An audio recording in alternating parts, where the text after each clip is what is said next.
तो अब लगा लेते हैं आटा। तो यहाँ पे मैंने आधा मैदा और आधा आटा का इस्तेमाल किया है। आप चाहे तो सिर्फ आटा का भी इस्तेमाल या फिर सिर्फ मैदा का भी इस्तेमाल कर सकते हैं। अब इसमें डालेंगे हम नमक। तो नमक यहाँ पे मैं थोड़ा कम ही डालूँगी क्योंकि स्टफिंग में भी नमक होगा। साथ ही डालूँगी कलौंजी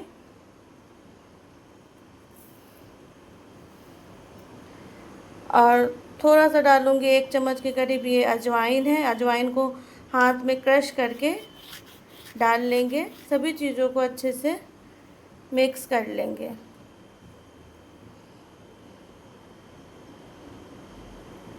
अब डालूँगी रिफाइंड ऑयल। रिफाइंड ऑयल डाल के अच्छे से मिक्स करूँगी। मिक्स करने के बाद सॉफ्ट सा डो लगा लेंगे। हल्का हल्का पानी डाल के बिल्कुल सॉफ्ट सा डो लगा लेंगे ताकि स्टफिंग करने में आसानी हो और हमारा जो पूरी है वो फटे ना, साइड से फटे ना, इसलिए बिल्कुल सॉफ्ट सा डो लगाएंगे।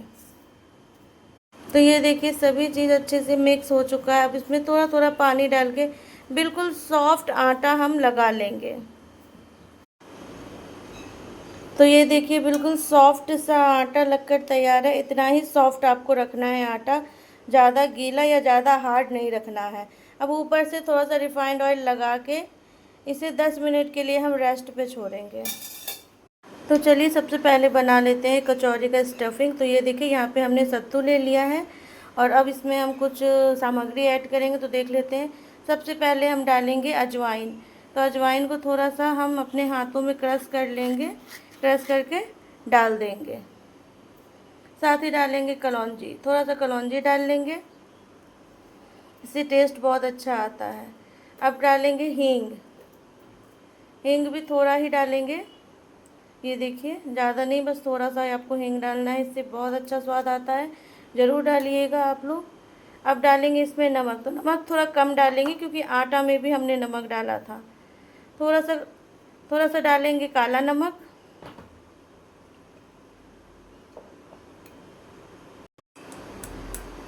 तो काला नमक डालेंगे आधा छोटा चम्मच। साथ ही चाट मसाला इसमें मिला हुआ है, तो आप चाहे तो अलग से भी डाल सकते हैं। मैं चाट मसाला और काला नमक को मिक्स करके रखती हूँ, तो वो मैंने डाल दिया है। अब डालूँगी थोड़ा सा कसूरी मेथी। कसूरी मेथी को भी हाथ से क्रश कर लेंगे। ये देखिए कसूरी मेथी को हाथ से क्रश करके इस तरीके से डाल लेंगे। आप चाहे तो तवा पे रोस्ट करके भी डाल सकते हैं। अब डालेंगे मसाले। तो ये देखिए यहाँ पे अदरक को कद्दूकस कर लिया है। अदरक, हरी मिर्ची और प्याज, इन सभी चीज़ों को हम डाल लेंगे। तो ये देखिए सब कुछ डाल लिया। अब मैं इसमें ऐड करूँगी सरसों का ऑयल। तो यहाँ पे सबसे पहले हम ऑयल को गरम कर लेंगे।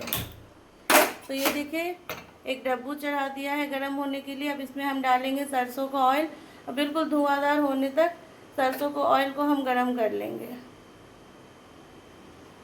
अब इसको अच्छे से गरम करेंगे। तो ये देखिए ऑयल बहुत अच्छे से गर्म हो चुका है, धुआं उठने लगा है। अब इस ऑयल को हम डालेंगे इस सत्तू के स्टफिंग में।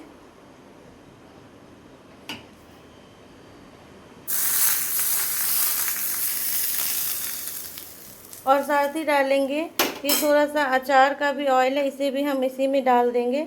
और अब इन सभी चीज़ों को मिक्स कर लेंगे। अभी गरम ऑयल डाला है, इसी चम्मच की सहायता से मिक्स करेंगे। ठंडा होने पे हाथ से मसल मसल के इसे हम मिक्स कर लेंगे। ये देखिए स्टफिंग बहुत अच्छे से मैश हो चुका है, बहुत अच्छे से मिक्स हो गया है। अब हम इसे साइड में रखेंगे और लगा लेंगे आटा। तो चलिए अब बना लेते हैं चना और आलू की सब्ज़ी। तो सबसे पहले एक कुकर चढ़ा दिया है, कुकर को गरम कर लेंगे और साथ ही डालेंगे ऑयल। ऑयल को अच्छे से गरम करेंगे। तो ये देखिए ऑयल बहुत अच्छे से गर्म हो चुका है। अब मैं इसमें डालूंगी कुछ खड़े मसाले। तो आप देख सकते हैं एक छोटा टुकड़ा दालचीनी का है, एक बड़ी इलायची है, 2 छोटी इलायची है, साथ ही कुछ काली मिर्च है, 3-4 लौंग है और थोड़ा सा खड़ा जीरा है। इन सभी चीज़ों को डालेंगे ऑयल में। साथ ही डालेंगे 2-3 तेज पत्ते। डालूंगी थोड़ा सा हींग। सभी चीज़ें अच्छे से चटक जाए तो डालूंगी ये 2 कटे हुए लंबे साइज में प्याज। और इन सभी चीज़ों को अच्छे से मैं भूनूंगी, फ्राई कर लूँगी।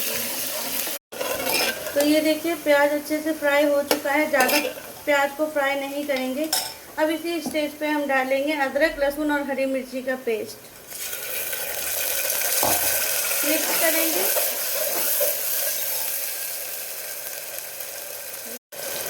साथ ही डालूंगी थोड़ा सा पानी, तो मसाला के जार में ही मैं पानी डाल के मिक्स कर लूँगी इस तरीके से। अब मैं डालूँगी इसमें कुछ सूखे मसाले।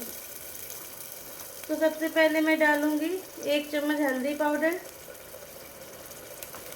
आधा छोटा चम्मच मिर्ची का पाउडर, आधा छोटा चम्मच जीरा पाउडर, 1 चम्मच धनिया पाउडर और आधा छोटा चम्मच से भी कम काली मिर्च का पाउडर। इन सभी चीज़ों को मिक्स करेंगे। अब मैं डालूंगी नमक। तो नमक यहाँ स्वाद अनुसार डालिएगा, क्योंकि अभी जब टमाटर डालूंगी तो भी मैं थोड़ा सा नमक ऐड करूंगी। तो यहाँ पे मैं थोड़ा सा कम ही नमक ऐड की हूँ। अब मैं हल्का सा पानी ऐड करूंगी ताकि मसाला जले ना, और मसाला का अच्छे से भुनाई करेंगे।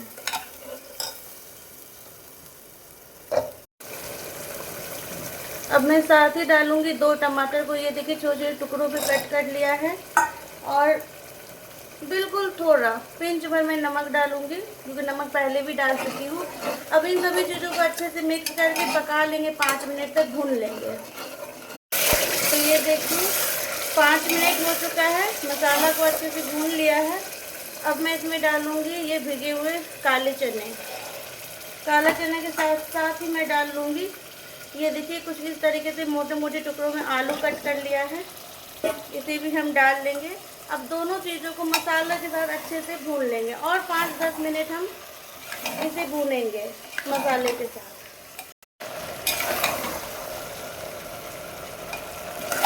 तो ये देखिए सभी कुछ अच्छे से भून गया है, मसाला और चना आलू। अब मैं इसमें डालूँगी थोड़ा सा ये गरम मसाला। गरम मसाला की जगह आप सब्जी मसाला भी डाल सकते हैं। इसको भी मिक्स करेंगे और साथ ही डालूंगी थोड़ा सा कसूरी मेथी। सभी चीज़ों को मिक्स कर लेंगे एक बार।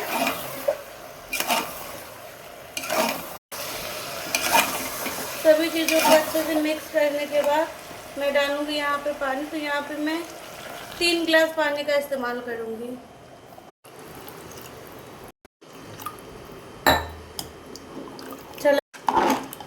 चला लेंगे और इसमें हम अब लगाएंगे 4 से 5 सीटी,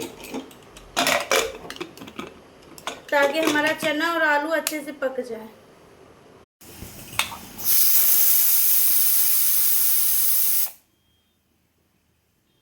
तो ये देखिए 5 सीटी लग चुका है, और यहाँ पे हम चेक कर लेंगे कि अच्छे से पका है या नहीं। तो यहाँ पे एक स्पून से मैं, ये देखिए आलू भी बहुत अच्छे से पक गया है,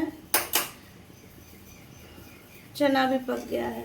अब आलू को हम इसी में हल्के हाथों से इस तरीके से मैश कर लेंगे, ताकि आलू बिल्कुल इसमें घुल जाए और एक गाढ़ी सी ग्रेवी तैयार हो जाए।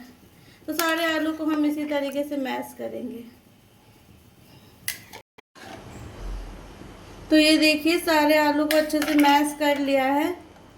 जो थोड़े बहुत है उसे भी हम अच्छे से मैश कर लेंगे, बिल्कुल बाजार जैसी ये देखिए ग्रेवी बनकर, आलू और चने की सब्ज़ी बनकर तैयार हुई है। खुशबू बहुत अच्छी आ रही है। तो इसे हम साइड में रखते हैं और बना लेंगे कचौड़ी।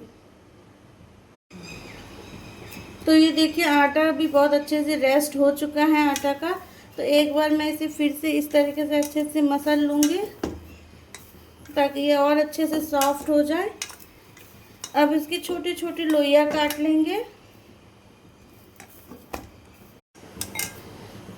तो अब इसकी इस तरीके से छोटी छोटी लोइयाँ कट कर लेंगे, और इस तरीके से हम फैलाते हुए थोड़ा सा, अब चाहे तो इस समय आटा का भी, सूखे आटा का भी इस्तेमाल कर सकते हैं। और ये जो हमने स्टफिंग बनाई है ना, थोड़ा थोड़ा स्टफिंग हम भरेंगे। अगर आप ज़्यादा पसंद करते हैं तो ज़्यादा भी भर सकते हैं, मैं यहाँ पे थोड़ा थोड़ा ही भर रही हूँ। और इस तरीके से हम लोई को बनाकर तैयार करेंगे। तो सारी लोई को हम इस तरह से बना के तैयार कर लेते हैं। तो ये देखिए कुछ लोई बना के मैं तैयार कर चुकी हूँ। अब इसे हम बनाएंगे छोटी छोटी पूरियाँ, कचौड़ी बनाएंगे और कचौड़ी बना के फ्राई करते हैं। तो ये देखिए यहाँ पे ऑयल चढ़ा दिया है गरम होने के लिए। ऑयल भी अच्छे से गरम हो चुका है। अब एक एक हम इस तरीके से कचौड़ी का लोई को लेंगे और बेल लेंगे हल्के हाथों से। तो यहाँ पे मैं तेल लगा के बेल रही हूँ। आप चाहे तो इसे आटा लगा, सूखा आटा लगा कर बेल सकते हो। तो ये देखिए पूड़ियाँ बन के बिल्कुल तैयार है, ना ज़्यादा मोटा है और ना ज़्यादा पतला। बिल्कुल इसी तरह रखेंगे, ज़्यादा अगर बेलेंगे तो ये फट जाएगा। तो ये देखिए यहाँ पे मैं सूखा आटा लगा के पूरी बेल रही हूँ, क्योंकि तेल लगा के बेलने पे वो पूरी फट रहा था, इसलिए सूखा आटा हल्का हल्का लगा के मैं बेल रही हूँ। इसकी थिकनेस देखिए, ना ज़्यादा मोटा है ना ज़्यादा पतला, बिल्कुल ऐसे ही रखना है। तो सारी पूरियों को हम इस तरीके से बेल के एक प्लेट में रख लेंगे। तो तो ये देखिए पूरी बनकर बिल्कुल तैयार है, बेल लिया है। अब इसे एक एक करके फ्राई कर लेंगे गर्मा गर्म ऑयल में। एक एक करके पूरियाँ डालेंगे और अच्छे से फ्राई कर लेंगे।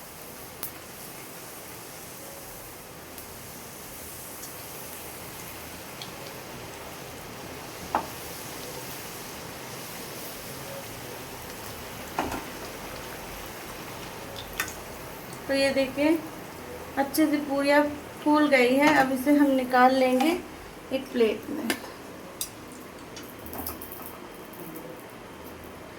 सभी पूरियों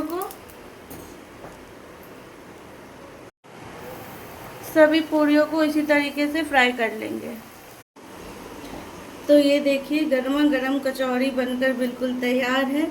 तो चलिए कर लेते हैं प्लेटिंग। तो ये देखिए फुली फुली पूड़ियाँ और चने आलू की सब्जी